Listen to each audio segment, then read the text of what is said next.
In the past couple of years, we've seen a movement called science-based lifting. It's basically a shift towards working out in a way that's in line with the literature and the science. But we're getting a lot of content on the internet that's quite frankly just straight cringe. You have a lot of pencil necks telling the beefcakes what to do. But should we go for this science-based optimal training, or should we leave it in the past because it's not what the golden age guys did? Let's see some of the content online and kind of judge based on that.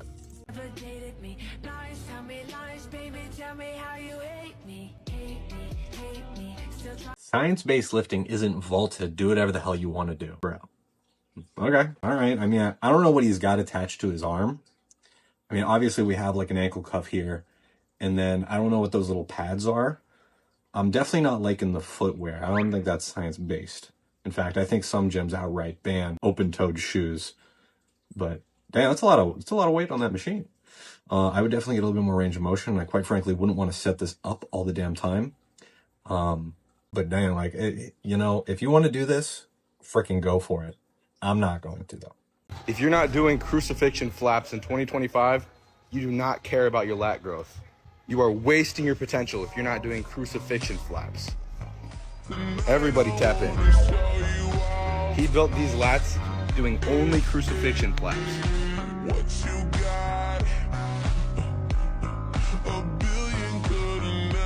I can't tell entirely if that's satire.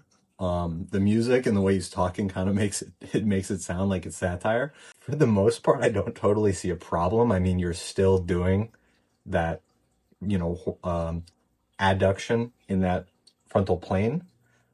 I don't see a problem with it necessarily, but I can't imagine that feels great. I mean, I don't do that mainly just because I don't see a point.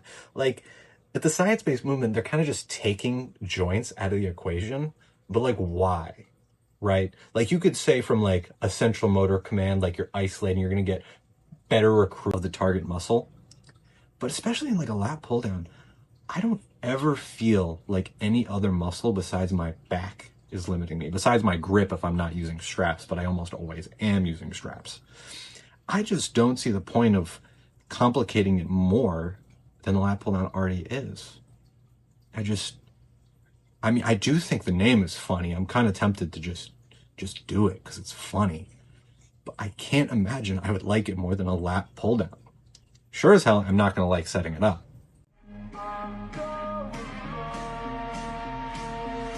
Nothing feels like home. I'm so alone. I mean, was bench press not enough? Dumbbell chest press, cable flies, the usual things that people do. I wouldn't even do this for rehab, let alone as an actual session to build muscle. Man, this is what happens when people follow science-based lifting. This is terrible. All right, well, that guy was useless, all right? Thanks for your constructive criticism on this young man's workout.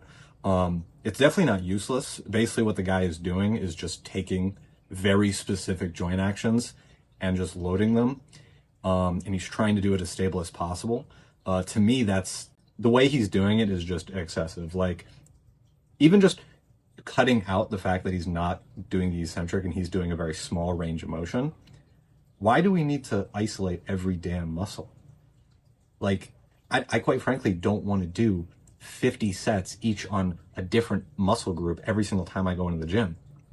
I want to use my time and fatigue and my mental clarity that I come into the gym with to accomplish a lot in really as little as possible, right? Pick a couple really powerful compound movements.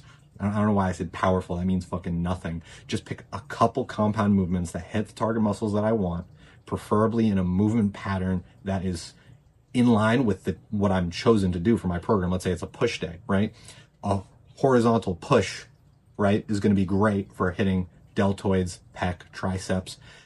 It hits a ton at once, and quite frankly, I mean, are we really going to go and say that, you know, the bench press isn't evidence-based? It absolutely is. We don't need to isolate all these muscles. And when you have this many exercises, at one point you're just going to get tired. Like, you're doing so much. There's going to be so much central motor fatigue.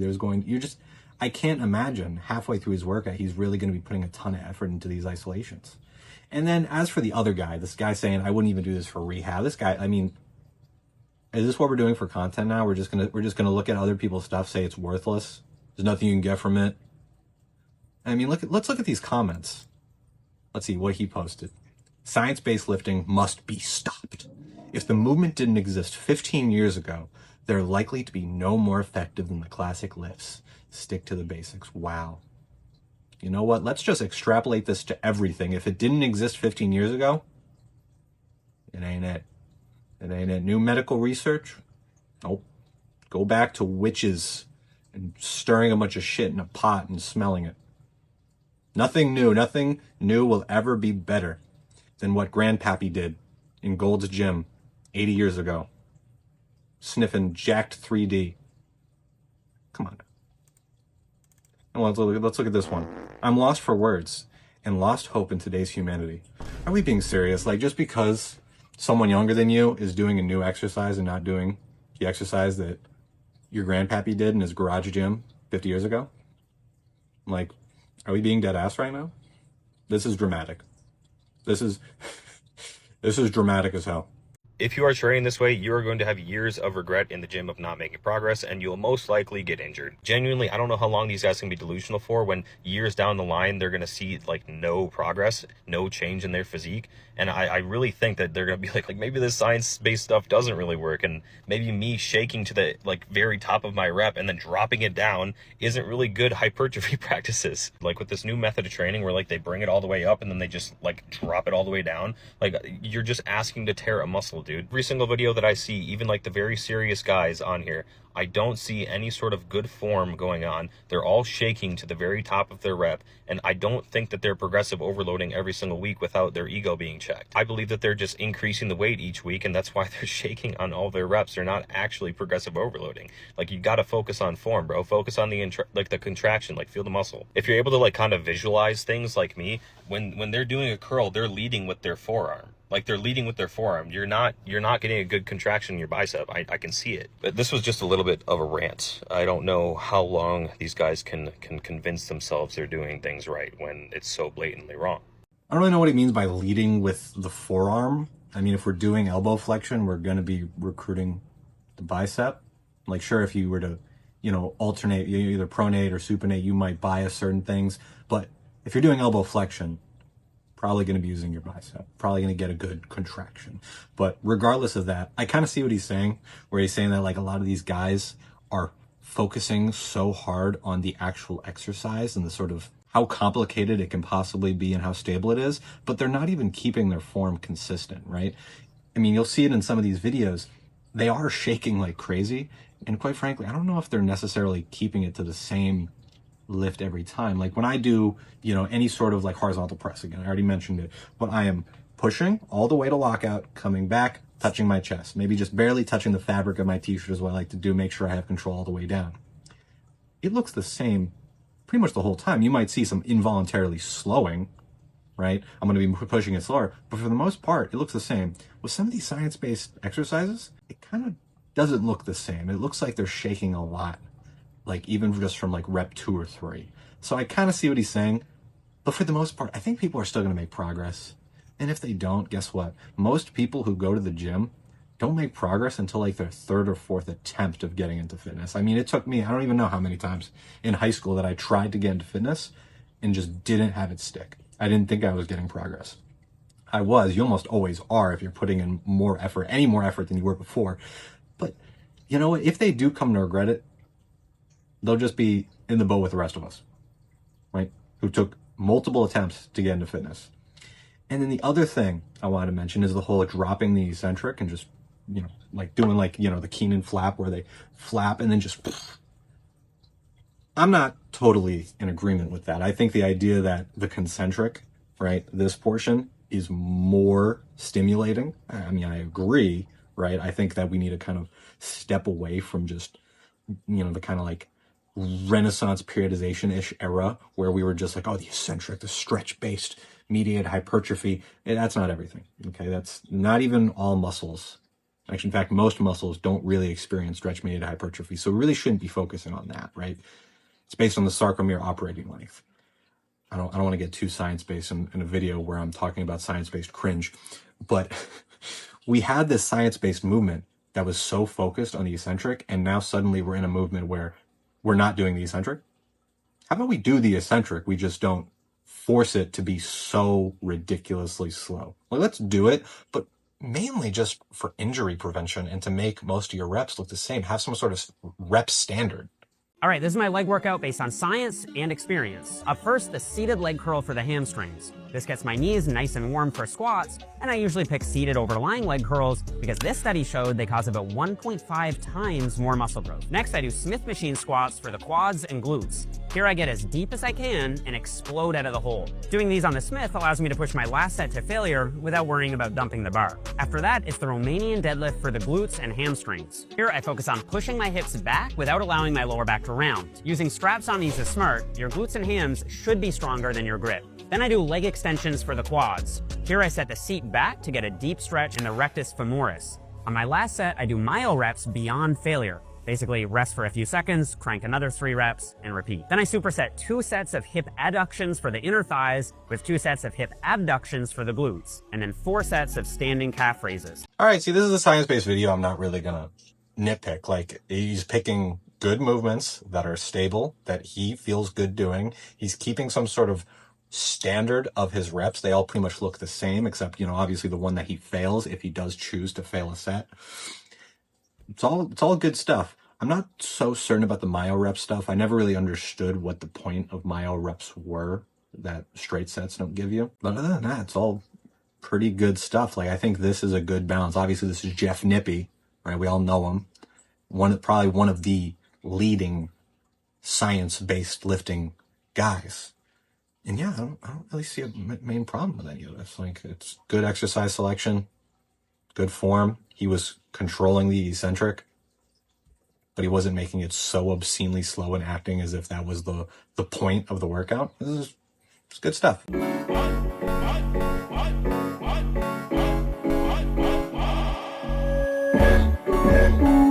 I fucking hate videos like this where it's like you're waiting, like there's the build up, the song was building up to this like mic drop moment, and then it's like read caption. What was I waiting for? Now I have to go. Let's see. Let's read the comment or the caption. Especially if you're new to working out, 2 hour plus workouts. After the first hour in the gym, fatigue will kick in and your intensity decreases significantly. Well, what if you're just sitting around talking to people? Or what if you are just sandbagging your workout? The first hour might be nothing. Right? If you're really not you're just sandbagging, then yeah, your first hour, your second hour is probably going to be pretty good too, or at least equally good. Instead, focus on high intensity sets, okay? And include drop sets, supersets. Why? To be in and out within 45 min to an hour. Follow to get bigger, faster. These are those videos, and I love the hashtag Arnold Swerve. Love the at Arnold. Love it. That's how you know it's not too science-based. We're still in the golden era. These are just nothing burgers of posts. Focus on high intensity sets and include drops and supersets. Why? To be in and out. I guess they do save time in a way. Like if you're just going for a certain amount of volume or a certain amount of reps. Like if you're like, oh, I just want to get 30 reps in of lateral raises. Yeah, if you do a drop set all the way down the damn dumbbell rack, yeah, you'll probably get to 30 reps, but who's to say that that's just as good as if you just done, 3 sets of 10. I will say that this is like a great example of those like pseudo-science based posts where you think it's a science-based post. They kind of talk as if they're about to like mic drop you, and it's kind of like, it kind of seems like they're coming from some kind of, literature, but it actually isn't. Let's see if we can find more of those. Grow your arms this summer before it's too late with this quick bicep finisher. We're going to start out stagnated like this, and with one arm, 5 reps. While doing that, you're going to keep this other arm at this stagnated 90-degree position. Then, after that, 5 reps with the other arm. Once you're done with that, we're going to switch to hammer curls. Rinse and repeat. Keep one arm stagnated, 5 reps, and then 5 reps. Then, once you're done with those, hammer curls again, but with both arms, and do a burnout all the way to failure. By the end of this, your biceps are just going to be so fatigued. Do 2 to 3 sets of this, your arms will start growing. You can thank me later. Who's going to be thanking him later? Like this, if you are unaware, like you are not in the sort of fitness field, you never had a trainer, you never you never really watched fitness content, you're going to be scrolling, you're going to see this, and you're going to be like, wow, like, I've never done this before. This must be the way that all those guys at the gym have, jacked biceps. This must be the thing. He probably has, a degree in exercise science. This guy probably knows what he's talking about. No, this is just a nothing exercise. Like, it's just, you could get, the fatigue in your biceps doing just about fucking anything as long as you're flexing your elbow, right? I could show you this workout where I take a let me see, I got a pencil around here. Take this pencil and you're going to do 50 reps just doing this. I don't know if you can see, but I'm curling my freaking elbow, right? I'm curling this pencil. And then after 50, you're going to turn your thumb up, right? And then you're going to do 500. And then you're going to turn so the pencil's facing this way. And then you're going to do 1,000. Thank me later. Right? It's a nothing workout. Most people don't have this muscle because they don't train it. Mike Mentzer trained it, so do I. This isn't gear. This is hard work, hydrated cells, and an old school focus. If you want muscles that pop, then you gotta train it. Train it like it matters. This is some elite ball knowledge. Some of you are probably looking at this like, what is this guy doing with the damn T-bar row? And that is a bit weird, especially he's got the fat grips. He's just dual wielding the fat grips. That's some extra science-based cringe. But the elite ball knowledge of this post, if you guys don't know, he's referencing this video. Most people don't even know this muscle exists. That's why they don't have it. Mike Metzer trained it. So do I. This isn't gear. It's hydration, intensity, and old school focus. You want muscle that moves when it's touched? You've got to train it. Train it like it matters. Heavy weight, reps to failure, hydrated cells, clean fuel, hard work in, real results out. This dude is built like that one Captain America illustration. It's like the 2-foot wide chest. No, 2-foot deep chest. What? Most people don't have this muscle. Like, and he's just doing like a face pull, like a really low, like upright row face pull. I mean, he's basically just doing an upright row with just a little bit of gangsta lean. That's it. Everyone has these muscles. He's trying to get it to be so that it moves when you touch it, right? When you palpate it, it just explodes with power, with that fuel that you put into it.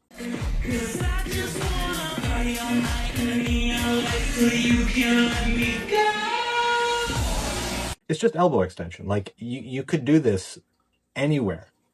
Like any other cable, you just take it, you line the cable up, and you just do this, right? If you want to make it more stable, you could literally just, like the metal thing that the cable, like where you set the pin, you could just put your humerus up against that and then just extend.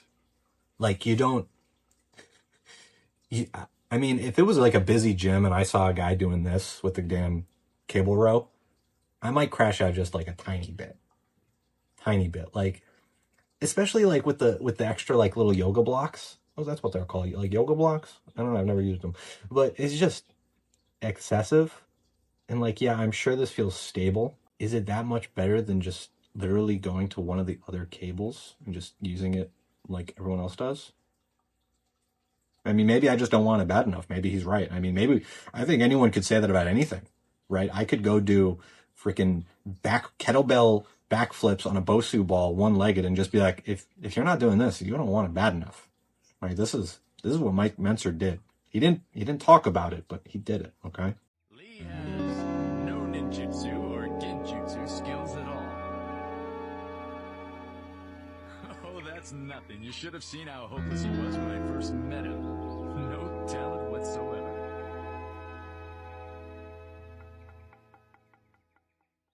This guy's saying that Rock Lee would be a science-based lifter.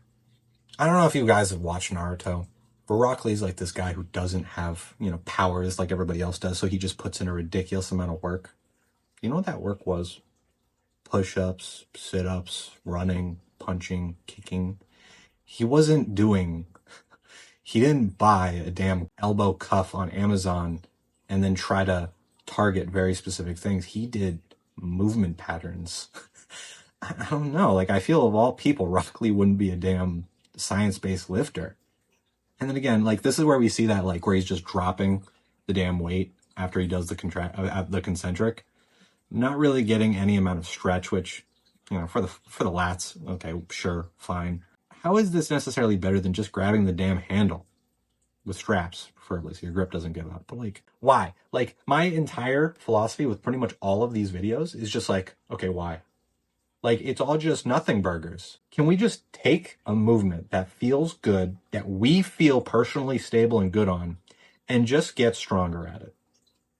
Right? I have no problem with people doing this, with any of the science-based stuff. But what I think is happening behind the scenes is that every time they feel like they're not making progress, they're just making an exercise more complicated, thinking that that was the reason, thinking that the reason why they can't bench 225 yet, right, or the reason why they're not mass monsters is because the exercise they were doing wasn't complicated enough. Like, no. You could just take those exercises you're already doing and just get stronger. Do you think that adding 100 pounds to your bench or your overhead press or your squat isn't going to actually show it? Like, you're not going to show it in your physique? We just need to get stronger. We need to pick movements that feel good to us, that feel stable, and just get stronger at it. Not make it more complicated over time, not cope and just try to think that this new thing that you just invented is the way everyone's going to get jacked, the way you're going to get jacked. Can we just focus on getting better, little by little, not making the process more complicated? If you guys enjoyed this video, leave a like, subscribe. See you in the next one.